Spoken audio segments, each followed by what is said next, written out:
Welcome back to Badass Websites here in BOMU. We are currently in Module 1, Website Basics, and we are in Lesson 2, Choosing a Website Platform. In this lesson, you will learn what to look for in a good website platform, do's and don'ts of choosing a platform, and why not all website platforms are right for everyone. Before we get started, I wanted to make a quick note. When you're choosing a website platform, choose a platform that will support your business vision now and in the future. When you're first starting out, it's very hard to kind of foreshadow where your business will go. But we always recommend that you cast a vision on what your business, where you want your business to go in the future. If you have a very small business now, but you are looking at growing your business in the future, you're going to want to choose a website platform that's going to at least support the growth that you're aiming for over the next 5 years. You can always move to a new website platform, but moving from platform to platform is actually a very long and tedious and difficult process, especially the more content you put on your website. And so I recommend casting a vision at least 5 years in the future and try to look for a platform that will support that vision. All right, let's get started. Let's talk about what to look for in a good website platform. I have a lot to say on this. I've been working with people and with websites for quite a while, so I do have some thoughts here. So a good website platform will have excellent support. This is non-negotiable. You need a website platform that has excellent support, especially if you're not a developer, and most of us are not developers that can go in and completely recode our website if something goes wrong. So you want to choose a website platform that has either natively for like an all-in-one, which we'll talk about that in a minute, or is widely used enough that you know it's easy to find hired support for. You want to make sure they have a thorough knowledge base. So if you're going to be the one managing your website, especially in the beginning, you want to make sure that they have a knowledge base that's going to support the questions that you're going to be having. Now, I know it's difficult to kind of think of what questions will I have, especially if you're starting out. You're not going to know exactly what you're going to look for. I always recommend trying a free plan of a website platform if they have a trial, and then go in there and just try to do stuff and then try to find answers for things that you don't know how to do. And if you cannot do that in their knowledge base for simple things that you want to do during a trial period, then there's a good chance that that does not pass muster as a website platform you should be using. Always, always, always look for a thorough knowledge base. Also, you want to make sure it allows content feeds. So there are some website platforms out there that claim to be website platforms, but they do actually not allow content feeds natively. So we're going to talk about content feeds later in the course, but your content feed is basically if you are going to be posting a blog, which is a form of long-form content that's very important, or if you want to post your show notes for your podcast, or you have a vlog, you want a place to put that on your website and not just on any old web page, okay? A content feed is a feed of your latest content that is posted in reverse chronological order, so the most recent's at the top.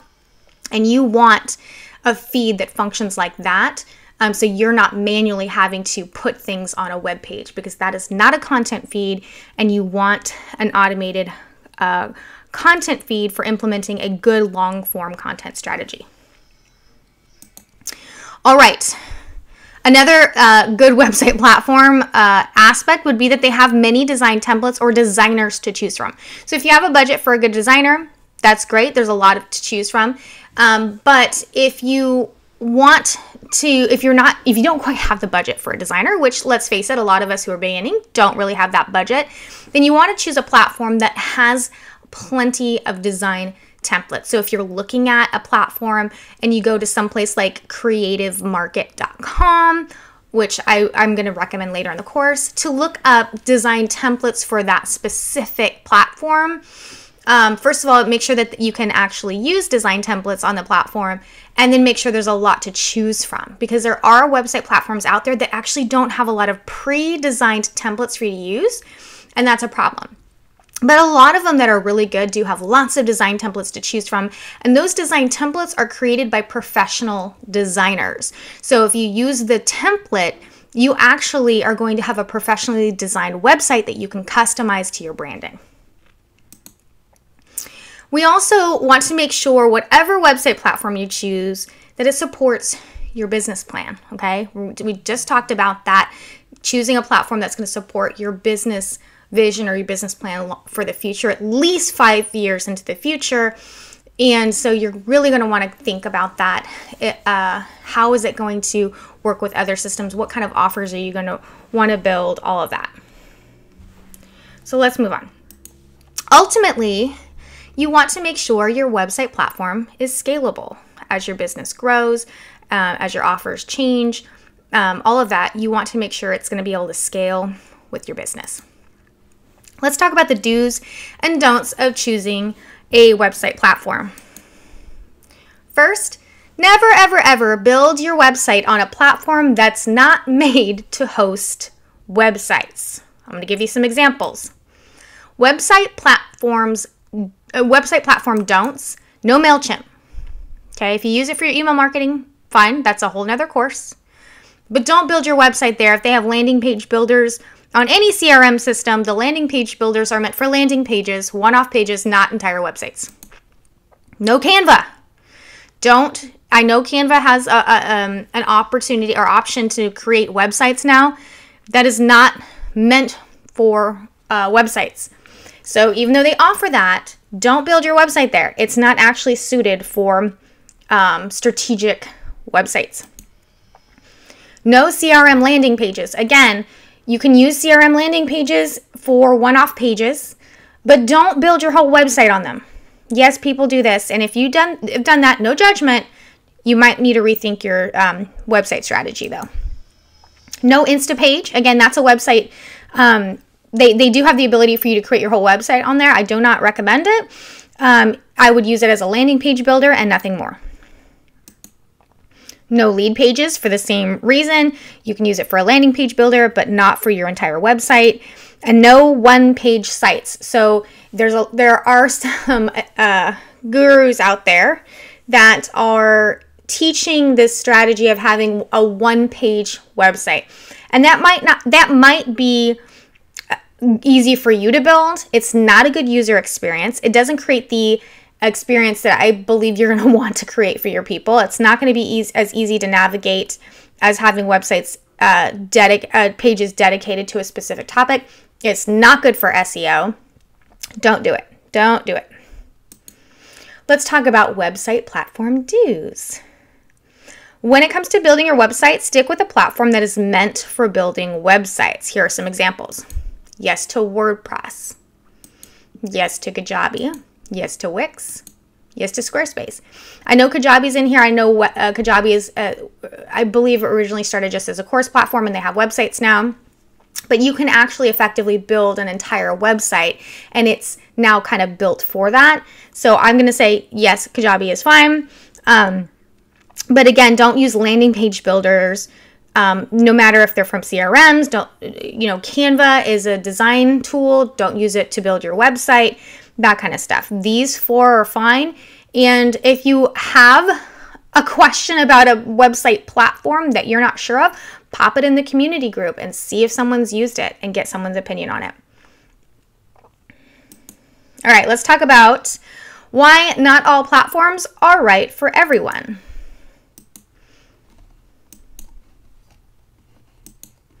Choosing a platform that caters to your strengths is super, super important.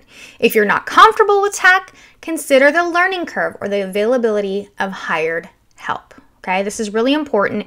I know this is very difficult at the beginning when you're trying to find a platform because you really don't know how technical it is, but look at reviews, look at tutorials online. If something looks way too techy for you, there's a good chance that it probably is. If you're not comfortable with tech, you might want to use a platform that's a lot more easy to use than something like a self-hosted site that is going to require more knowledge on how to build a website.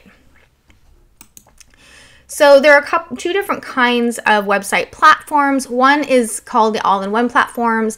All-in-one platforms usually allow you to host your website, email marketing, and sell your offers all in one system. Then there's website-only platforms. Website-only platforms generally require you to build your email marketing and sell your offers through external integrated programs. So you can do one of the two. You can find a platform that does everything for you, which there's a few out there, but I will say typically all-in-one platforms, they do a couple things really well, and then the other things maybe not so well. It's hard to do everything well or really well. And so some of the other features, like say it was built as a website platform, but then they added email marketing, you might find that the email marketing is not up to par with other external systems. Whereas building your website on a website-only platform, you can pick and choose what other systems you're going to use for email marketing and selling your offers. But there are some pros and cons to both. Maybe you don't want to have a segmented system for your business and you want it all in one place, which a lot of people do, then an all-in-one platform might be the right choice. So our preferred platform, after considering how comfortable we are with tech, after considering how we wanted to build our systems, we chose WordPress. And the reason why is because we're comfortable. Again, we're comfortable with the tech. We wanted to be very picky about what systems we use for our email marketing. We wanted to make sure we understood the deliverability, that the systems were easy to implement, and gave us enough options to really get fancy with our email marketing if we choose to do so, while also being able to keep it simple if we choose to do so. We wanted to be able to have more control over how we sell our offers. So we went with a website-only platform, WordPress, and we went with integrating other systems that we chose. So this platform made sense to us. It may not make sense for you because WordPress is actually a more technical website platform. Speaking of WordPress, when I say WordPress, I mean a self-hosted website with WordPress installed. So you have to buy hosting, and then that hosting company, the server that you are basically renting space on, they'll install WordPress on that and you'll use that to build your website. We don't mean WordPress.com, which is an entirely different thing. We're talking about an installed application on your hosting server. And WordPress, the way we use it, WordPress.org, is actually free to use. It's open source. There are tons of developers out there that know how to use WordPress.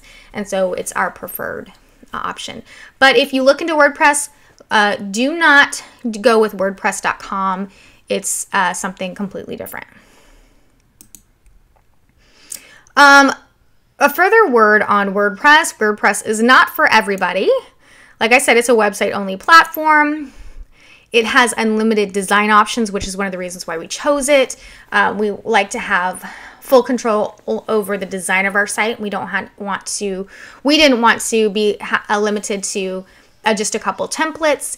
And here we can actually have designers custom code the look of our site. That's why we went there. But if you can't have a designer or you don't know how to design yourself, there are WordPress options that give you themes that are pre-designed. They're professionally designed themes. So you can use that too, but it does require some technical know-how. It's widely available. It has widely available support. There is hardly a developer out there that doesn't know how to design on WordPress or develop on WordPress. So that was a plus. It does have a very steep learning curve compared to, say, maybe Kajabi. And so if you're overwhelmed by tech, you might want to look at a platform that's a little bit easier to learn. WordPress is like the ultimate scalable platform because sky's the limit. You can literally do anything you want with a WordPress site, which is very intriguing to us. And there are thousands upon thousands of integrations available. And you can they have plugins, they have lots of different things so that you can really create a website and a system for your website that is completely custom and unique to you. So that's why we like it.